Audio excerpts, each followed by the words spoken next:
దేవునికి మహిమ కలుగునుగాక. అర్థమైందా? ప్రతిష్ఠిత చేయాలి కనుక దీనికి ఏదో ప్రిపరేషన్ ఉంది కనుక ఆమె ఏం చేస్తుంది, నాకు కొంచెం టైం ఇవ్వమని అడిగింది. రెండు నెలలు. చంపేసేటప్పుడు ఇది ఎందుకు? ఏంటి కన్యత్వం? కన్యత్వం గురించి ఏమడుగుతుంది? ప్రలాపించుట అంటే ఏంటి? ఈ ప్రలాపించుట అనేదండి, దానికి అర్థం ఏంటంటే చాలా, దానికి కొన్ని అర్థాలు ఉన్నాయి. ఏంటంటే దుఃఖించుట, ఏడ్చుట, లేదా వాపోవుట, ఇంకా చెప్పాలంటే బాధ, విచారం, తర్వాత మనోవేదన, ఇవన్నీ చూపిస్తుంది. కానీ ఈవిడ ప్రలాపించే దాంట్లో ఒక ప్రత్యేకమైన భక్తికరమైన ఆలోచన ఒకటి ఉంది. ఏంటంటే విలపిస్తుంది ఆవిడ. ఈవిడ బాధ ఎందుకు పడుతుందంటే, ఈవిడ ఎందుకు విలపిస్తుందంటే తండ్రి ఆల్రెడీ మొక్కేసుకున్నాడు కాబట్టి ఈవిడ ఎక్కడికి వెళ్ళిపోవాలి? ఇప్పుడు ఎక్కడికి వెళ్ళిపోవాలి? పరిశుద్ధమైన ఆలయంలోకి ఆవిడ వెళ్ళిపోవాలంటే కన్యత్వం అంటే ఏంటంటే ఆమె ప్రతి యవనస్తులు, ప్రతి వారు కూడా వారి యొక్క యవనేచ్ఛలతో ఉంటారు, అందులో డౌట్ ఏం లేదు. జాగ్రత్తగా ఆలోచించండి. ఎందుకంటే తండ్రి నీకు తెలియదు, కానీ నేను పెళ్ళైతే లేకపోతే నాకు ఒక ప్రియుడు ఉంటే నేను ఎలా ఉండాలో ప్రతి వాళ్ళు కూడా వాళ్ళ యొక్క యవనేచ్ఛల గురించి ఒక ఆలోచన ఉంటుంది ఖచ్చితంగానే. కానీ మనకు కూడా ఏంటంటే ఆ ఆదివారం నాడు వెళ్ళేటప్పుడు మన ప్రిపరేషన్ ఎలా ఉంటుందండి? డిఫరెంట్గా ఉంటుంది. ఏదో చెడు కోరికలు మన మనసులోకి వచ్చిన ఆదివారం నాడు చర్చకు వచ్చేటప్పుడు, ఒకవేళ చెడు కోరికలు నిజంగా వస్తే మనం ఆదివారం నాడు చర్చకు వచ్చేటప్పుడు ఎంత ప్రిపరేషన్ ఉంటాం? ఎక్కువ ప్రార్థన చేసుకుంటాం కదా, తండ్రి నాకు నిన్న వచ్చిన ఆలోచనలన్నీ నన్ను క్షమించు అని రోజు కంటే ఎక్కువ ప్రార్థన చేస్తాం. అలాగే ఈమెకు కూడా ఒక యవనస్తురాలు కాబట్టి ఆమెకు కొన్ని కోరికలు ఉన్నాయి. అది అందరికీ ఉంటాయి. ఇది ప్రకృతి సహజమైన కోరికలు, యవనేచ్ఛలు, సెక్సువల్ థాట్స్ అంటారు అట్లని. అవి అందరికీ ఉంటాయి, యవనస్తుల్లో ఎక్కువ ఉంటాయి. అలాంటి జీవితాన్నే గడుపుతారు అందరూ, అందులో డౌట్ ఏం లేదు. అది ఆమె ప్రత్యక్షంగా యాక్సెప్ట్ చేస్తుంది. తండ్రి నాకు 2 నెలలు ఇయ్యి, నేను ప్రలాపించి వస్తాను, దానికి కూడా నా చెలికత్తెలు కావాలి. ప్రలాపించడానికి ఒక భక్తిగా కొండల మీదకి వెళ్ళి దేవుడి దగ్గర ప్రార్థన చేసుకుంటూ, యేసుప్రభు వారు కూడా చూడండి సిలువేసే ముందు 40 రోజులు ఎక్కడికి వెళ్ళాడైనా? ప్రార్థన చేసుకోవడానికి వెళ్ళారు. ఎందుకని? జరగబోయే యజ్ఞం గురించి ఆయన ఏం చేయాలి? ప్రిపరేషన్ కావాలి. ఆయన బాధపడుతుంటేనంట, ఆయన యేసుప్రభు వారు ఆ శివుని దగ్గరికి వెళ్ళడానికి ఆయన పరిశుద్ధపరచుకుని ప్రార్థన చేస్తుంటానంట. జరగబోయే పరిస్థితిని ప్రార్థన చేసుకుంటుంటే తన చెమట ఎలాగొచ్చిందంట? రక్తంలాగా వచ్చిందంటండి. అంటే ఎంత ప్రలాపించారు చూడండి యేసుప్రభు వారు, ఎంత ప్రలాపించారు చూడండి. అలాంటి ప్రలాపించటమే ఈమె తీసుకున్నది. ఈవిడ భక్తురాలు కనుక, అన్నీ తెలుసు కనుక, ఆమె ప్రతిష్ఠ చేయాలంటే ఆలయంలోకి ఎంత పవిత్రంగా వెళ్ళాలి. ఇప్పుడు సపోజ్ మీ ఇంటికి ఎవరో వచ్చారు, వచ్చినంటే రండి లోనికి అన్నయ్య గారు అన్నారనుకో, కొంతమంది కొన్ని మాట్లాడుతుంటారు, ఉండమ్మా నేను ఆ సొసైటీ దగ్గరికి వెళ్ళాను కాళ్ళు పడుకుని వస్తానంటారు, అంటారా? ఇప్పుడు ఈమె ఆలయంలోకి వెళ్ళాలంటే ఈమె యవన కోరికలన్నీ ఏం చెయ్యాలి? దేవుని దగ్గర సమస్తము సమర్పించుకోవాలి. దాన్ని ఏంటంటే విలపించుట, ప్రలాపించాలి, దేవుడి దగ్గర కుమ్మరించాలి. అయ్యా నేను ఎంతవరకు నా కోరికలు వేరుగా ఉన్నాయి, ఇక నా కోరికలన్నీ తీసే నేను నీ సన్నిధిలో ఉండాలనుకుంటున్నాను. నీ సన్నిధిలో ఉండాలంటే నాకు కళంకమైన ఉండకూడదు, ఏమీ ఉండకూడదు అనుకునే ఉద్దేశంతో ఆమెకు ఉంది కనుక ఆమె ఏం చేస్తుందంటే, ఇకపోతే ఎందుకు చెలికెత్తులు అనగానే ఇంకెవరితో సంబంధం ఉండదండి. ఆ అమ్మాయికి ఎవరితో ఉంటుంది? తన ఫ్రెండ్స్తో ఉంటుంది. ఒకవేళ అందరు ఫ్రెండ్స్, నేను కొంచెం డీప్గా చెప్తున్నాను ఏమనుకోవద్దు, కొంతమంది ఫ్రెండ్స్ కొన్ని మాటలే మాట్లాడుకుంటారు కదా, కొంతమంది ఫ్రెండ్స్ ఇంకా కొంచెం ఎదరికి వెళ్ళిపోయి ఎక్కువగా మాట్లాడుకుంటారు. అంటే వాళ్ళ కోరికలను కూడా వాళ్ళు పంచుకుంటారు. నా పాయింట్ అర్థమవుతుందా? కొంతమంది ఎక్కువ మాట్లాడరు, బాగా డీప్గా ఉన్నారని కూడా చెలికత్తెలతో ఏవేవో చెప్పుంటుంది ఆవిడ. నా భర్త వస్తే ఇలా చేస్తాను, నా భర్త ఇంత ఇలా చేస్తాను, యవన కోరికలన్నీ వాళ్ళతో పంచుకుని ఉంటుంది. కానీ ఆ పంచుకున్నప్పుడు ఆవిడ ఏం చేయాలి తెలిసినా, ఎవరితో అయితే ఈ కామ కోరికలు లేదా యవనకు సంబంధించిన విషయాలు చెప్పిందో వాళ్ళ దగ్గర ఇవన్నీ పశ్చాత్తపడి ఒప్పుకోవాలి. అందుకే చెలికత్తెలతో నేను కొండ మీదకి వెళ్ళి ప్రలాపించదును. అంత దేవునికి మహిమ కలుగును గాక. ఈ పాయింట్ ఎక్కడ వినుంటారు మీరు? ఎందుకంటే చిన్న విషయం చెప్తాను. నేను ఒక వ్యక్తి ఉన్నాడు. ఒక వ్యక్తి ఎవరెవరి దగ్గర ఏదేదో మాట్లాడి చలబూతులు మాట్లాడి ప్రవర్తన మార్చుకునే అంతా ఉన్నాడు. సడన్గా వచ్చి బాబాయాసం వేసుకుని వచ్చాడు. ఒక బాబాయాసం వేసుకుని వచ్చి లేకపోతే ఒక భక్తుడి కింద వచ్చేసి సడన్గా కనిపించాడు వీళ్ళకి. వీడు మొన్నే కదరా బాబు మన దగ్గర ఇన్ని తిట్లు తిట్టాడు, ఇన్ని మాటలు మాట్లాడాడు, ఇన్ని తప్పుడు మాటలు మాట్లాడాడు మన దగ్గర, ఈడేంటి ఇలా ఇప్పుడు అప్పుడే అన్నారనుకోండి, దేవునికి మహిమకరమా దేవునికి అవమానమా? చెప్పాలి. దేవునికి అవమానం. ఎందుకంటే అలా ఉండి ఇలా ఉంటే క్రైస్తవునని చెప్పుకుంటూ మనం కూడా క్రైస్తవ వాక్యానుసారంగా బ్రతకకుండా మనం ఉన్నామనుకోండి, మన వల్లనే కదా దేవుడు అవమానం పడుతున్నాడు. అలాగే ఈమె ఎన్నో ఆ చెలికత్తెలతో పంచుకుంది కాబట్టి వాళ్ళందరినీ కొండల మీదకి తీసుకెళ్ళి 2 నెలలు పశ్చాత్తాపడి, ఇదిగో నేను ఇంతవరకు మీతో మాట్లాడిన బూతులు కానీ లేకపోతే తప్పుడు మాటలు కానీ యవనేచ్ఛలు కానీ మీతో మాట్లాడుంటే అవన్నీ నేను సమాధాన పడుతున్నాను, నన్ను క్షమించండి, ఇక నుంచి నేను అలాంటి కోరికలతో ఉండనని 2 నెలల టైం తీసుకుందండి. దేవునికి మహిమ కలుగునుగాక. ప్రలాపించుట అనగా ఏంటంటే దాని గురించి విచారించుట. జరిగిన కార్యం గురించి మనం కూడా తప్పుడు మాటలు మాట్లాడి తప్పుడు ఆలోచనలకు వెళ్ళిన తర్వాత, ఒక గొడవ అయిన తర్వాత, ఒక తప్పు చేసిన తర్వాత మనం కూడా విచారిస్తాం కదా.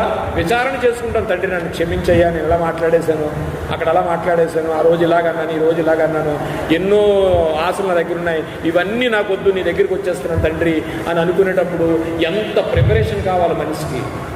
ఎందుకంటే వీళ్ళకి ధర్మశాస్త్రం తెలుసు. ఏం తెలుసు అంటే లేవీకాండము 22వ అధ్యాయము. ఇప్పుడు మనం ప్రతిష్ఠిత గురించి విన్నాం.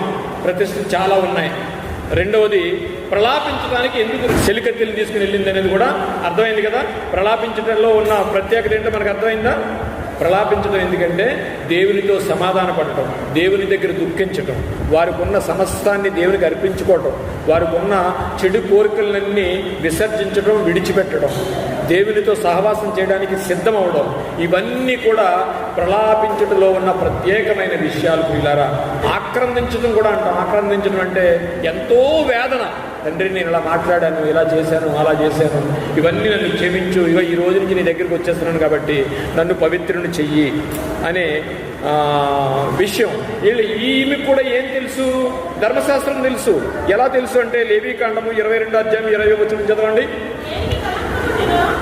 దేనికి కళంకముండునో, ఏంటంటే లేవీకాండము దేనికి కళంకముండెనో దానిని అర్పింపకూడదు. చూడండి లేవీకాండం ఎలా రాశాడు చూసారండి. దేనికి కళంకం ఉండెనో దానికి దేవునికి అర్పించకూడదు, అది నీ పక్షముగా అంగీకరింపబడదు. దేవుడికి అంగీకరింపబడతాడండి కళంకం ఉంటేనే. దేవునికి మహిమ కలుగునుగాక. ఆ మహాతల్లికి, ఆ యవనస్తురాలికి ఆ చిన్న వయసులో ఏం తెలుసు? ఒక న్యాయాధిపతి అయిన కూతురికి ధర్మశాస్త్రం తెలుసు, లేవీకాండం తెలుసు ఆవిడికి. ఆ లేవీకాండంలో పట్టుకున్న మాట, అద్భుతమైన మాట ఏంటంటే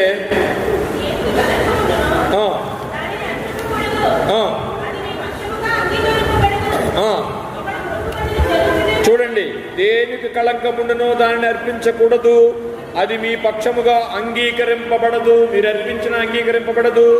22:1 ఒకడు మొక్కుబడిని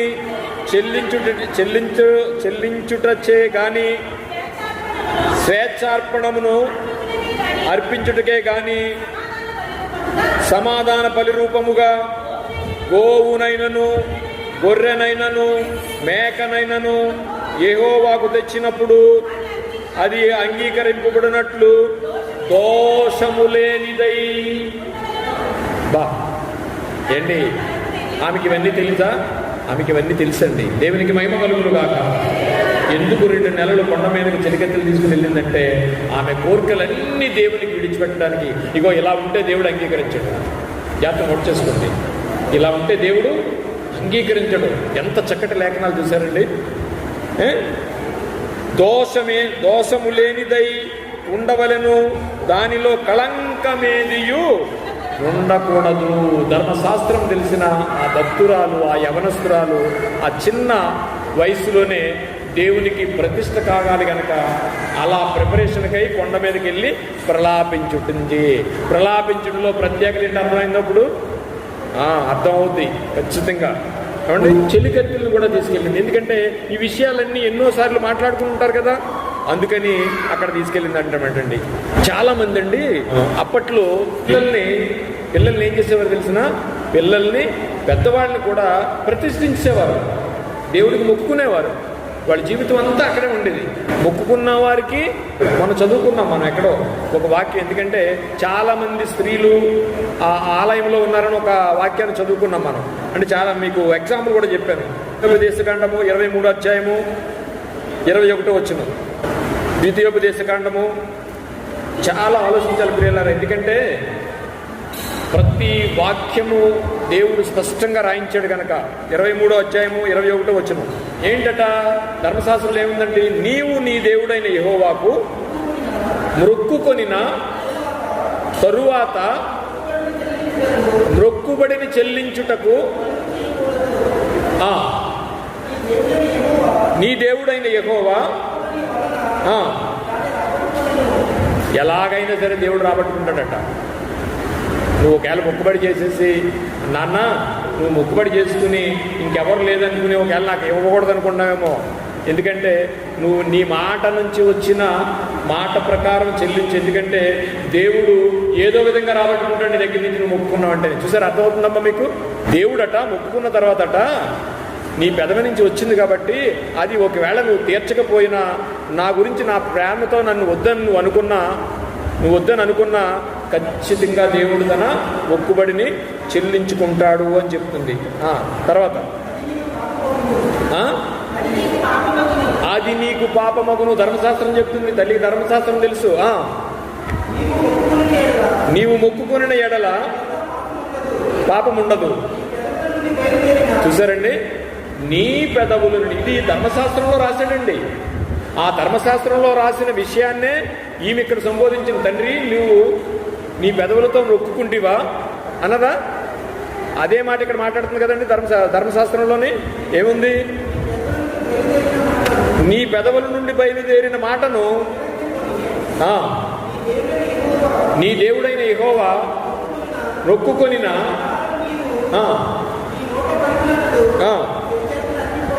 అర్పించవలను, నీకు ఏదైతే వచ్చిందో అర్పించవలను అనేసి వెళ్ళిపోయింది.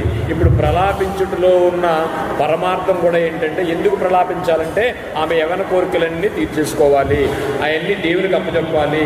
ఒకవేళ యవన కోరికలు చెలికెత్తుల దగ్గర ఏమన్నా ఇదివరకు సంబోధించుంటే అవన్నీ ఏం చేసుకోవాలి? అవన్నీ వారి దగ్గర సమాధాన పడాలి. దేవునికి మహిమ కలుగును గాక. ఇప్పుడు మనమైనా సరే సడన్గా మనుషులందరితో తిరిగేసేసి సడన్గా మరుసటి రోజు వచ్చేసి బాప్టిజం తీసేసుకున్నాం అనుకోండి, మళ్ళీ చర్చిలో వాళ్ళు చూసినండి ఏమనుకుంటారు? ఏడు మొన్న కదా ఇలా చేశాడు, యాసన వేసుకున్నట్టు ఉన్నాడు అంటారు. అందుకని ఈవిడేం చేసింది? ఏ చెలికెత్తులతో అయితే చెడుగా మాట్లాడుకుందో, ఏ చెలికెత్తులతో అయితే తన యవనేచ్చుల గురించి మాట్లాడుతుందో వాళ్ళందరినీ తీసుకొచ్చి 2 నెలల పర్యాంతము ఆమె వారితో తన కోరికలన్నీ ఒప్పుకుని నన్ను క్షమించండి అన్నదో, లేకపోతే నేను ఇలాగ అన్నాను కానీ నేను దేవునికి అర్పిస్తున్నాను కాబట్టి అని వాళ్ళతో సమాధానపడి 2 నెలల పర్యంతం వచ్చేమన్నది, తండ్రి నాకు అలాగూ చేయుము. 31కి వచ్చేయండి కింద 39. 2 నెలల అంతమున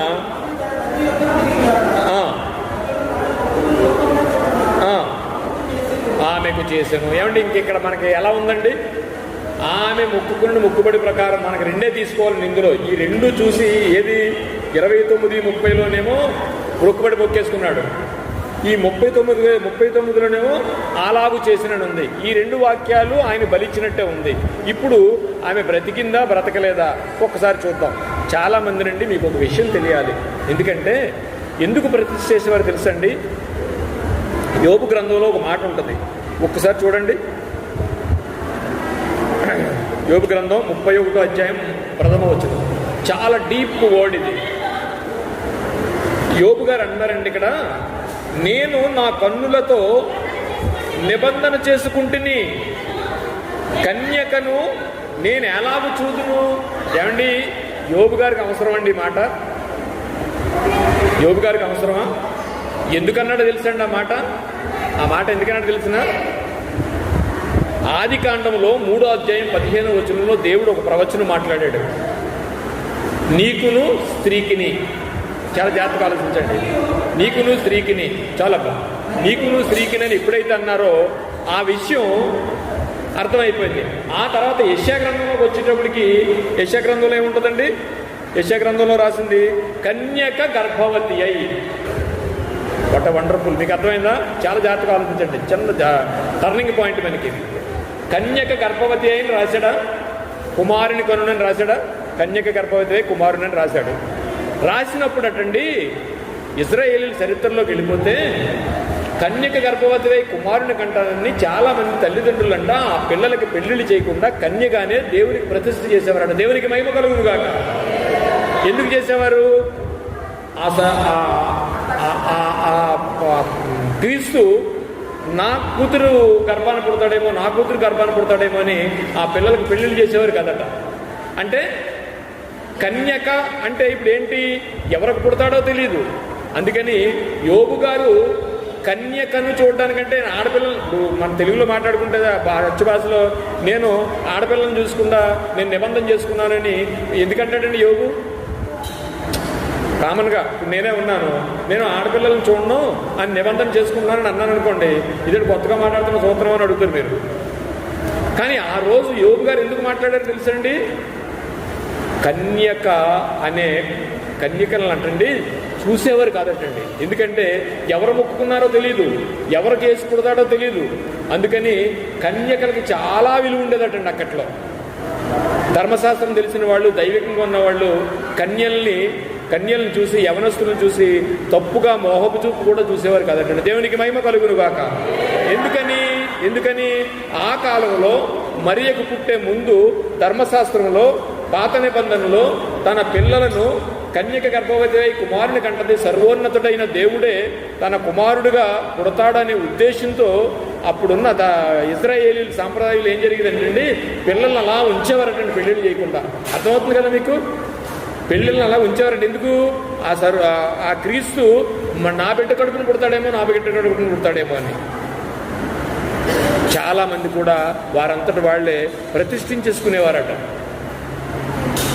మనసు బాగోలేకో, లేకపోతే భర్తలు చచ్చిపోతేనో, ఇంకేం చేయడానికి లేక దేవుడు.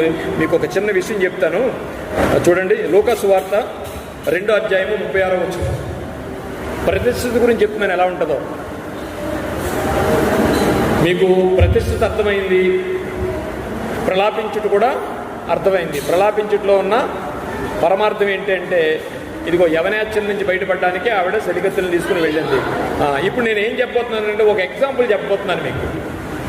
ఇప్పుడు ఆ రోజుల్లో ఉన్న పిల్లల్ని ఎందుకు ప్రతిష్ఠించేవారు అనేది ఒక విషయం చెప్పాను మీకు. ఎందుకంటే కన్యక గర్భవతి కుమారుని కంటదని ఆ పిల్లల్ని కన్యకలుగా ప్రతిష్ఠ చేసిన చరిత్రలో, ఇశ్రాయేలీయుల చరిత్రలో ఎన్నో ఉన్నాయి పిల్లరా, ఎన్నో ఉన్నాయి.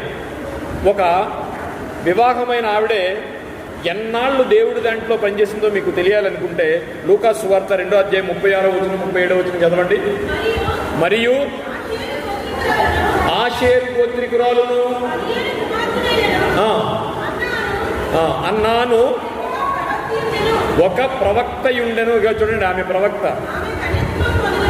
చూడండి, ఆమె కన్యత్వము మొదలు అంటే పెళ్ళయిన తర్వాత, కన్యగా ఉన్నప్పుడు పెళ్ళయిన తర్వాత 7 ఏళ్ళు పెనిమిటితో సంసారం చేసి చూడండి ఆవిడ చూసారండి ఏం చేసింది తెలుసునండి. లూకా సువార్తలో మీకు కనిపిస్తుంది. ఇప్పుడు లూకా సువార్త అనేటప్పటికి మనకి పాత నిబంధన, కొత్త నిబంధనలోనే ఉంటుంది, కానీ పాత నిబంధన నడుస్తూ ఉంది. ఇది చాలా జాగ్రత్తగా ఉండాలి. మత్తయి, మార్కు, లూకా కూడా రాస్తూనే ఉన్నారు, కొత్త నిబంధనలోనే ఉంటాయి, కానీ జరిగేదంతా పాత నిబంధనే. యేసు ప్రభు వారు బ్రతుకున్నంత వరకు కూడా పాత నిబంధన. దేవునికి మహిమ కలుగును గాక. ఈ గ్రిప్ ఉండాలి మీకు. యేసు ప్రభు వారు వచ్చేసిన మత్తయి సువార్త అంతా మనకు కొత్త నిబంధన కాదండి. యేసుప్రభు వారు మరణించి ఆరోహణ వెళ్ళే వరకు కూడా అంతా పాత నిబంధనే. ఇగో ఇది పాత నిబంధనలోనే జరుగుతుంది. ఆమె ఏం చేసిందంట, పెళ్ళి అయిందంట, కన్యత్వం మొదలుకొని 7 ఏండ్లు అంటే 7 ఏండ్లు పెనుమిడితో కాపురం చేసింది. ఆ తర్వాత ఆవిడ ఏం చేసింది తెలిసిన, మరి ఆమె తల్లికి ఏమొచ్చిందో తెలీదు, నేను ప్రతిష్ఠ చేసుకుంటున్నానని ఆమె బ్రతుకు కాలమంతా ఏముందమ్మా, 84 సంవత్సరములు వెలువరాలయుండి దేవాలయం విడువక ప్రతిష్ఠ చేసుకుంది. దేవాలయం విడువక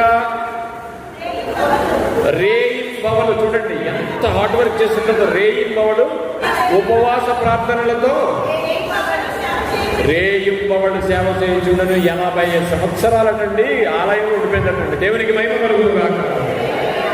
చూసారండి, అది ప్రతిష్ఠ అంటేనే. అలా ఉండాలి కనుక ఆమె ప్రలాపించడానికి వెళ్ళింది. ఆ ప్రలాపించడంలో ఉన్న పరమార్థం కూడా మీకు అర్థమైంది. ఇకపోతే ఆవిడ బ్రతుకుందా చనిపోయిందో మనకు తెలియాలి. న్యాయాధిపతి గ్రంథం 11వ అధ్యాయము మనకేమైపోయింది, 39 అయిపోయింది కదా, 40కి రండి.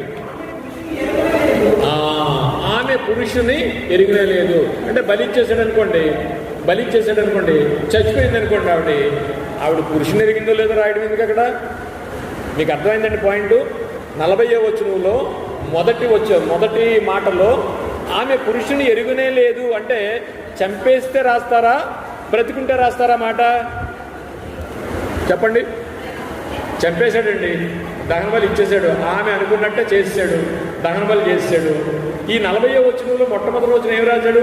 ఆమె పురుషుని ఎరుగనే లేదంటే బ్రతుకున్నట్ట చచ్చిపోయినట్ట? బ్రతుకుంటేనే రాస్తారు అది, అంతే కదా. చచ్చిపోతే రాయరుగా. చనిపోయింది అనుకోండి క్లోజ్. కానీ ఆమె వచ్చినప్పుడు ఆయన తగలబెట్టేశారు, ఆయన అన్నే పెట్రోల్ వేసి తగలబెట్టేశాడు. యోప్తాగారని ఏం లేదు ఇందులో. ఆమెకు ఏమి చేసును? ప్రతిష్ఠ చేసిన తర్వాత ఆవిడ చచ్చిపోయిందని రాయాలి కదా. ఇంకోటి చెప్పనండి, అసలు వీక్నెస్ చెప్పనా? దహన బలి న్యాయాధిపతులు కానీ రాజులు కానీ ఎవ్వరూ చేయకూడదు. చరిత్రలో చాలా ఉన్నాయి. నేను దూపమేత్తనని వెళ్ళి అన్న చచ్చిపోయాడు ఒక ఆయన, మందసాన్ని పట్టుకుని ఒక ఆయన చచ్చిపోయాడు. యెరోబాము పైకెక్కి నేను వేస్తానని చెప్పి శాపానికి గురైపోయాడు. అంటే దహన బలి ఎవరివ్వాలి? యాజకుడు ఇవ్వాలి. లేవీ గోత్రంలో ఉన్న యాజకుడు మాత్రమే దహన బలి ఇవ్వాలి. లేవీ గోత్రంలో ఉన్న వాళ్ళు వచ్చి ఇక్కడ బలిచ్చాడని ఏమనుందా? దహన బలి చేసాడని ఏమనుందా?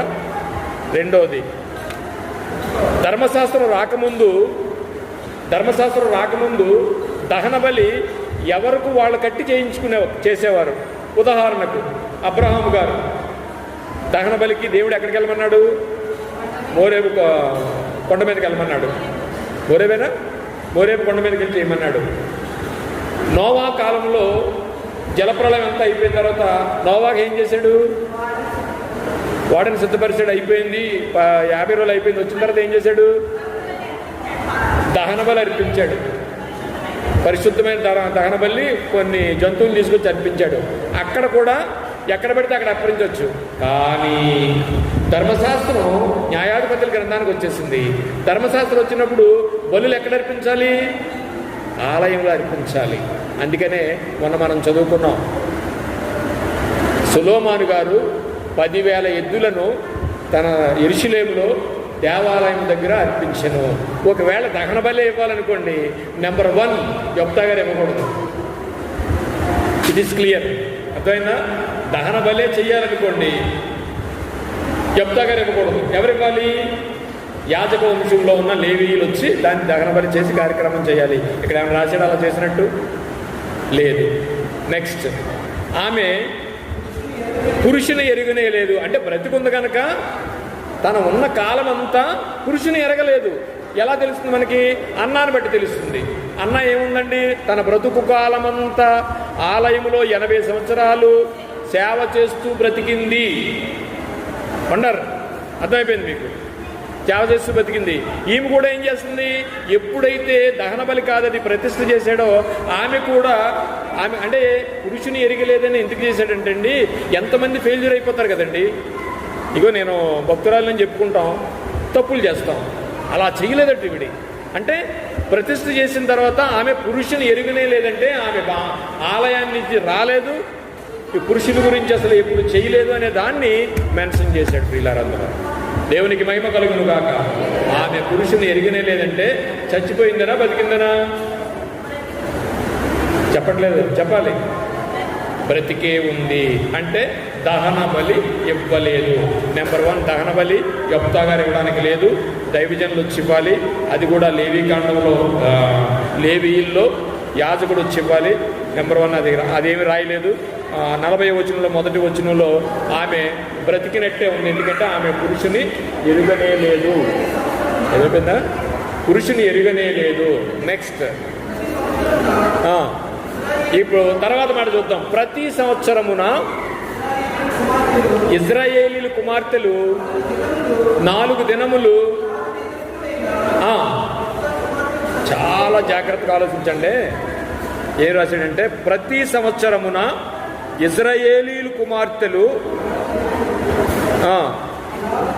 4 దినములు గిలాదు దేశస్థుడైన యెఫ్తా కుమార్తెను ప్రసిద్ధి చేయుట కద్దు. అంటే ఇజ్రాయేలీలు అండి, ఇజ్రాయేలీలో ఇప్పటికీ మనకు కూడా పిల్లలు పుట్టకపోయినా, గుడ్రాలైనా, పెళ్ళవకపోయినా ఇలాంటివన్నీ ఒక శాపగ్రస్తం లాంటిదండి. ఆవిడ ఎందుకు ప్రలాపించింది తెలిసిన? ఇవన్నీ కోల్పోయింది ఆవిడ. వీటన్నిటికంటే దేవుడే గొప్పని ఒప్పుకుంది ఆవిడ, అందుకని అక్కడికి వెళ్ళిపోయింది. అందుకని ఆవిడని ఏం చేస్తున్నారట? ఎంత త్యాగం చేసిన ఆవిడ్ని ఇజ్రాయేలీలు రక్షించిన యెఫ్తా తన తండ్రి చేసిన పనికి ఈమె ప్రతిష్ఠిత చేసేసుకుందని అక్కడ ఉన్న ఇజ్రాయేలీలు. మీకు అర్థమవుతుందా? ఈమె ఒప్పుకోకపోతే దేవుడికి ఒప్పుకున్న మొక్కుబడి జరగదు. ఎలా జరిగింది? ఈయన మొక్కుకున్నాడు కాబట్టి ఇజ్రాయేలీలు అందరూ రక్షించబడ్డారు. అప్పుడు ఇజ్రాయేలీలో ఉన్న స్త్రీలందరూ ఏం చేస్తున్నారట? అమ్మ నీ వలనే కదా ఇజ్రాయేలీలు అందరూ బ్రతికాము అని ఆమె ప్రతి సంవత్సరం ఆవిడ దగ్గరికి వచ్చి 4 రోజులు తీర్థం ఆవిడని ప్రసిద్ధి చేస్తున్నారట. అంటే బతికున్నట్టు చనిపోయినట్టండి. ఈ పాయింట్ చాలా ఇంపార్టెంట్. ప్రసిద్ధి చేయుట కొద్దు ఆవిడని పొగుడుతున్నారట, తిరణాలు చేస్తున్నారట, పండగలు చేస్తున్నారట. ఎందుకంటే అండి మీకు విషయం చెప్తాను.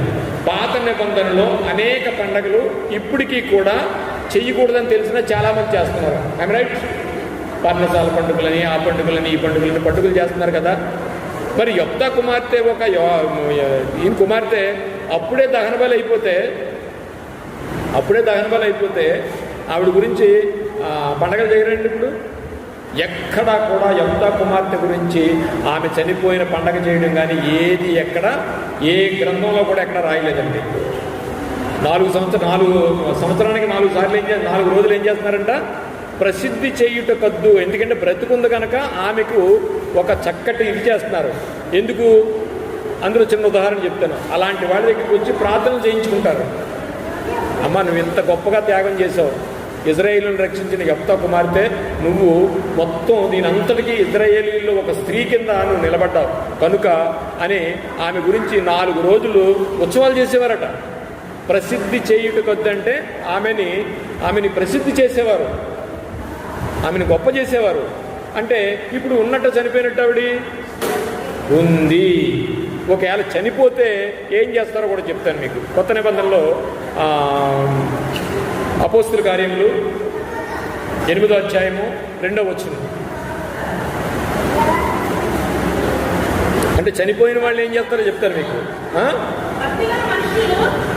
భక్తిగల మనుషులు స్టెఫనును సమాధి చేసి